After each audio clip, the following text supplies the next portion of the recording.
નમસ્કાર, આપ જોઈ રહ્યા છો લખત ન્યૂઝ અપડેટ ચેનલ। તમામ સમાચાર અને અપડેટ મેળવવા માટે ચેનલને સબસ્ક્રાઇબ કરો અને બેલ આઇકન પર ક્લિક કરો જેથી તમામ સમાચાર અને અપડેટ તમને મળી રહે। લખતર પાસે ફોર વ્હીલ કારના ચાલકને નહીં લેના નહીં દેના અને અકસ્માત સર્જાયો તેવો ઘાટ સર્જાયો હતો।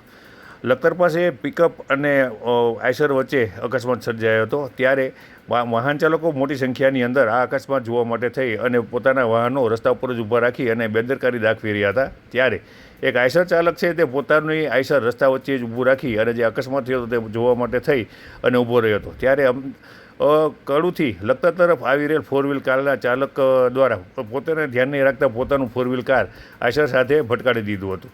આથી આ જે ફોર વ્હીલ કારના ચાલકને નહીં લેના નહીં દેના અને અકસ્માત સર્જાયો તેવો ઘાટ સર્જાયો હતો। ત્યારે આ અકસ્માત સર્જાતા મોટી સંખ્યાની અંદર લોકો ઘટના સ્થળે એકત્ર થઈ ગયા હતા। ત્યારે પોતાની બેદરકારીનો ભોગ કેવી રીતના બનાય તે આ અકસ્માત ઉપરથી સ્પષ્ટ દેખાઈ રહ્યું હતું। આઈશર ચાલકે પણ બેદરકારી દાખવી હતી, પણ સાથે સાથે કાર ચાલકે પણ બેદરકારી દાખવી અને પોતાની કાર આઈશર સાથે ભટકાડી દીધી હતી।